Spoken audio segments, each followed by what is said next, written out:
Hello everyone, आज के इस वीडियो में हम लोग क्लास 10 के बायोलॉजी के सम इम्पॉर्टेंट एमसीक्यू क्वेश्चंस देखेंगे जो सीबीएसई बोर्ड एग्जाम में पूछे जा सकते हैं और ये हमारे लिए किस तरीके से इम्पॉर्टेंट है, क्या क्या ध्यान रखना है इन चीज़ों को बनाने में, क्या कॉन्सेप्ट है, इन बातों को हम लोग इस वीडियो में स्टडी करेंगे। तो let us start the class. इस क्वेश्चन में हम लोग देखते हैं यहाँ पर ये क्वेश्चन दिया हुआ है यहाँ पर in the given food chain, ये फूड चेन आपको दिया हुआ है। इसमें grass, insects, frog, snake and eagle है।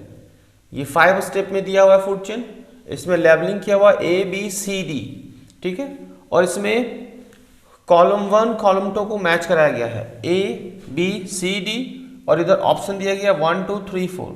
ए में प्राइमरी कार्निवोर, सेकंड में सेकेंडरी कार्निवोर, 3 में ऑटोट्रॉफ्स एंड 4 में प्राइमरी कंज्यूमर। इसको मैच द फॉलोइंग करना है। फिर इसके हिसाब से इसमें जो कोड्स दिया हुआ है उसको लिखना है। तो जरा आप इसमें देखेंगे ए नंबर में कौन है, ग्रास। ग्रास क्या हो सकता है यहाँ पर, ऑटोट्रॉफ हो सकता है। तो ये जो है यहाँ 3 नंबर को मैच करता है। इंसेक्ट्स क्या है, ग्रास को खा रहा है यहाँ पर, तो ये प्राइमरी कंज्यूमर होगा। तो यहाँ पर ये बी जो है वो प्राइमरी कंज्यूमर। इसके बाद फ्रॉग क्या है, तो फ्रॉग एक कार्निवोर है लेकिन ये प्राइमरी कंज्यूमर को खा रहा है, तो उस हिसाब से ये क्या हो जाएगा, कार्निवोर में प्राइमरी कार्निवोर हो जाएगा। और उसके बाद स्नेक जो है तो प्राइमरी कार्निवोर को खाने वाला स्नेक है, इसलिए इसको हम लोग बोलेंगे सेकेंडरी कार्निवोर। तो अब आप देखिए ए का 3, बी का 4, सी का 1, डी का 2, यह ऑप्शन बिल्कुल करेक्ट है, ए नंबर। तो इस ऑप्शन को हम लोग यहाँ पर देखेंगे, ठीक है। तो इस तरीके से मैच द फॉलोइंग करके नीचे जो कोड्स दिए होते हैं उनको आपको मैच करना होता है, ओके।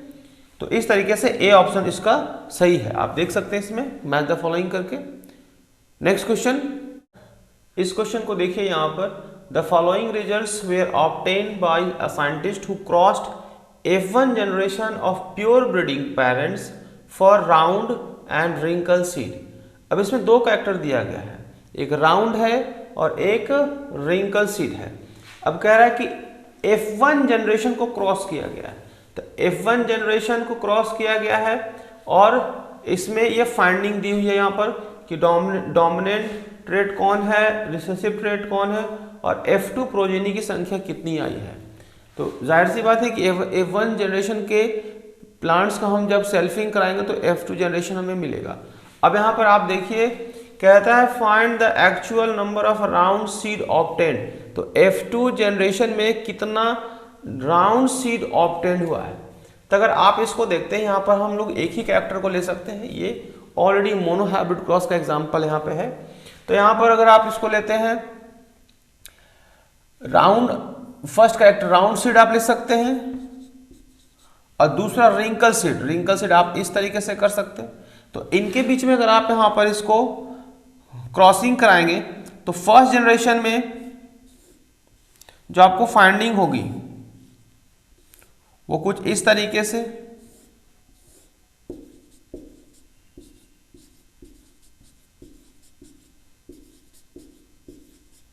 ये F1 प्रोजेनी होगा, ये F1 प्रोजेनी। अब इसको अगेन इसको फर्दर हमको सेल्फिंग कराना है, तो आप पेरेंट को इस तरीके से ले सकते हैं। अब इनके बीच में सेल्फिंग होगी तो इनके गैमेट्स बना लीजिए आप और फिर इसको क्रॉसिंग कराइए।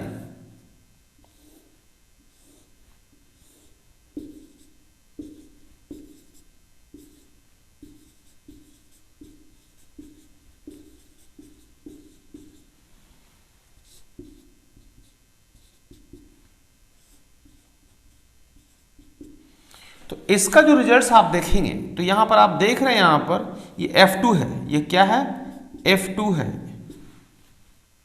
F2 प्रोजेनी है। ये F1 प्रोजेनी आया था, ये F2 आया यहाँ पर। अब इसका जो रिजल्ट्स आप देख रहे हैं यहाँ पर ये RR RR RR and RR। तो ये तो प्योर राउंड होगा, ये भी राउंड होगा, ये भी राउंड होगा, लेकिन ये प्योर है, ये दोनों हाइब्रिड टाइप का है। लेकिन ये क्या है, ये रिंकल्ड है। तो अगर आप ओवरऑल देखेंगे तो ये 3 जो है वो राउंड सीड वाले हैं और ये है रिंकल्ड सीड वाले, यानी जो रेशियो है फेनोटाइप का वो 3:1 आया है, ये आप देख रहे हैं यहाँ पर। तो डोमिनेंट रेट राउंड सीड जो है ये वाला, ये कितना है 3 है, और रिंकल जो है वो 1 है, 3:1 आया है। अब आपको पूछा क्या है यहाँ पर, find the actual number of round seeds obtained. तो actual number of round seed obtained है, ये नंबर ऑफ प्रोजेनी दिया हुआ है, टोटल डाटा दिया हुआ है यहाँ पर 7524। तो इस हिसाब से अगर देखा जाए तो इस टोटल में 3 हिस्सा जो होगा वो राउंड सीड का है, ये 3 यहाँ पर है।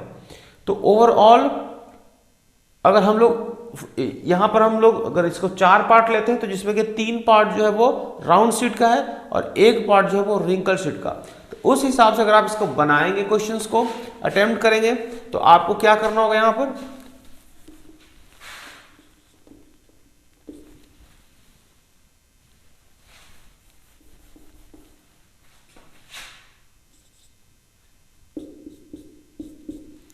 तो अगर इसका 3/4 अपॉन इंटू 7524,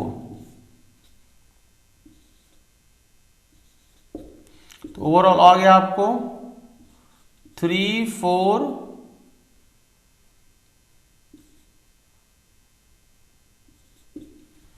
तो ये ऑप्शन जो आ रहा है आपका 5643, ये 54643। तो इसमें आप देखिए ऑप्शन नंबर डी सही है।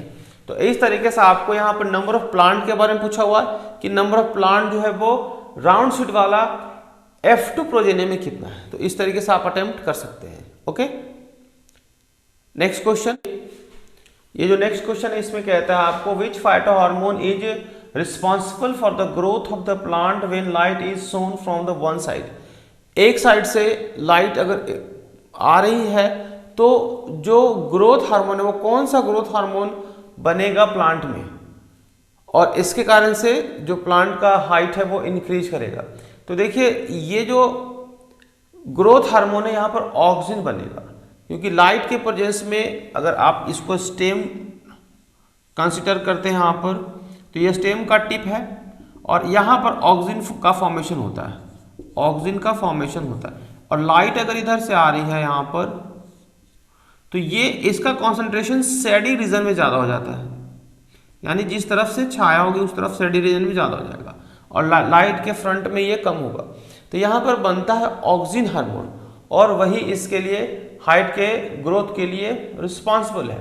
तो इस ऑप्शन में आपको यहाँ पर ऑक्सिन जो है वो करेक्ट ऑप्शन है। जिबरलिन जो है स्टेम इलॉन्गेशन के लिए जिम्मेदार है, लेकिन यहाँ पर लाइट के बारे में पूछा हुआ, लाइट के कारण से इसका ग्रोथ जो डेवलप हो रहा है उसके बारे में। तो यहाँ पर जिबरलिन सही नहीं होगा, लाइट सेंसिटिविटी से कोई मतलब नहीं है यहाँ पर। इथाइलिन ये राइपेनिंग के लिए रिस्पॉन्सिबल है। एब्सिसिक एसिड ये फॉलिंग ऑफ लीव्स इसके लिए रिस्पॉन्सिबल है। और ऑक्सिन जो है वो एक्ट एज ग्रोथ हार्मोन, तो यहाँ पर ऑक्सिन सही है। और ये लाइट के अकॉर्डिंग ये काम भी करता है, लाइट जिधर से आती है उसके अगेंस्ट ही इसका कॉन्सेंट्रेशन ज़्यादा होता है और प्लांट का हाइट को बढ़ाता है। Next question, A B C D option दिया हुआ यहाँ पर। ए रिप्रेजेंट कर रहा है फैलोपियन ट्यूब को, बी ओवरी को, सी वेजिना एंड डी जो है एंडोमेट्रियम। एंडोमेट्रियम जो है वो inner lining of the uterus होता है। तो यहाँ पर ये inner lining of the uterus है, यहाँ पर आप समझ सकते हैं यहाँ पे।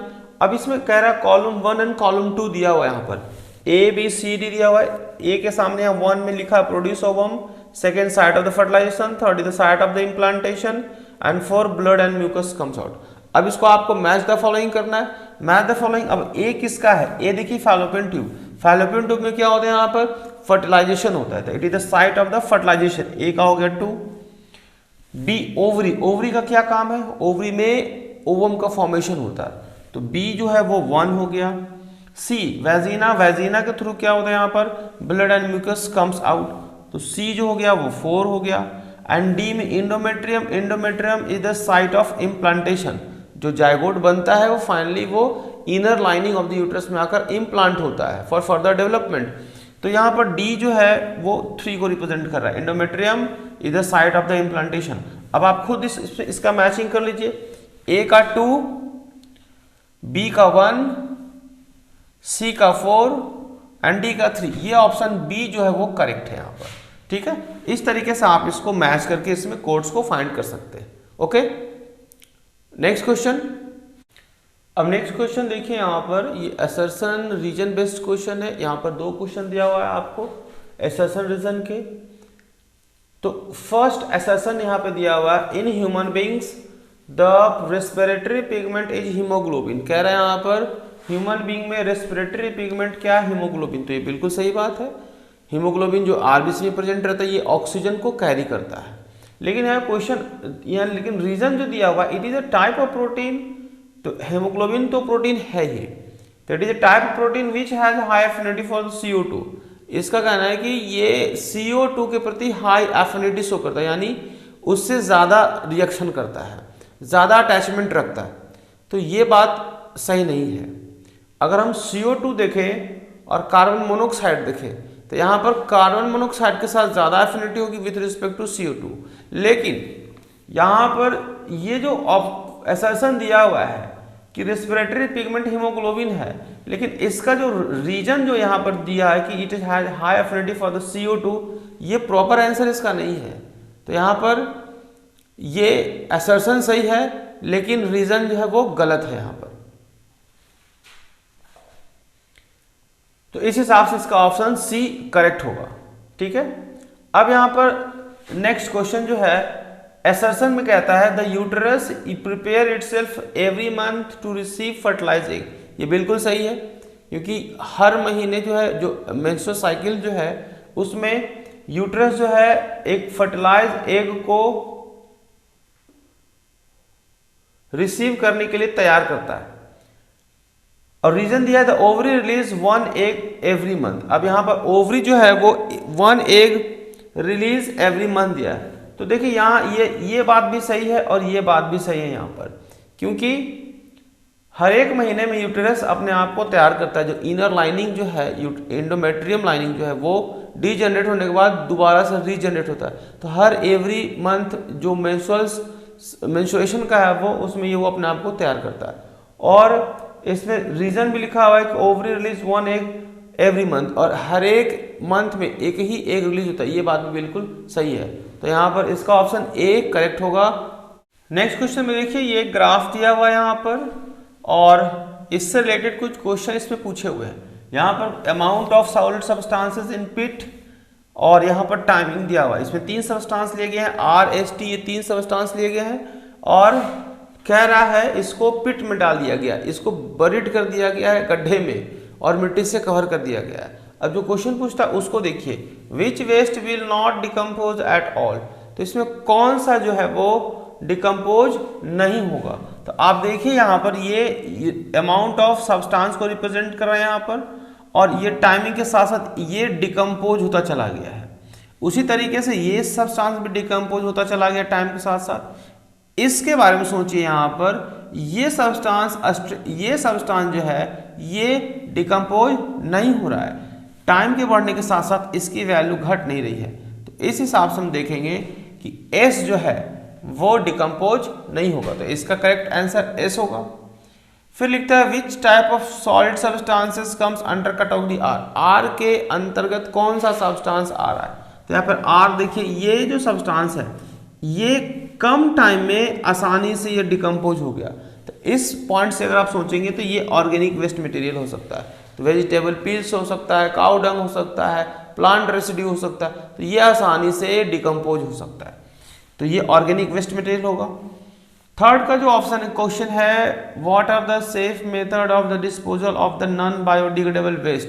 यहाँ पे कह रहा है कि नॉन बायोडिग्रेडेबल वेस्ट जो है वो किस तरीके से सेफली डिस्पोज किया जा सकता है। तो इसके लिए आसान सा उपाय यह है कि इसको डंपिंग कर दीजिए लो लैंड एरिया में, that is underground land fill कर दीजिए लो लैंड एरिया में, या डंपिंग कर दीजिए।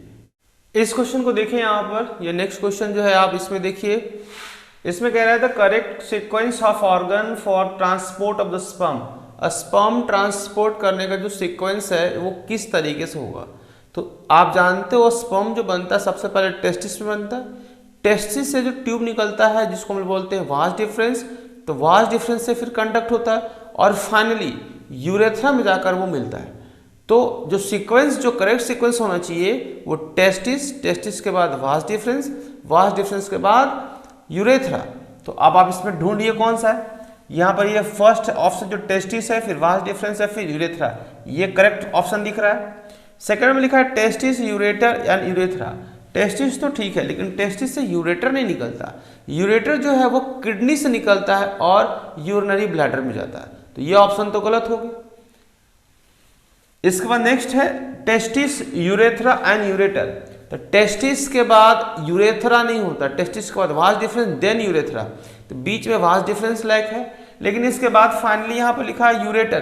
तो यूरेटर तो जो है वो किडनी से आ रहा है यूरिनरी ब्लैडर में, जबकि यूरिनरी ब्लैडर से यूरेथ्रा का फॉर्मेशन होता है, तो यहाँ पर ये ऑप्शन भी गलत हो जाएगा। इस नेक्स्ट है testis, vas deferens and ureter. तो टेस्टिस के बाद वास डिफरेंस तो होगा, लेकिन यूरेटर नहीं होगा।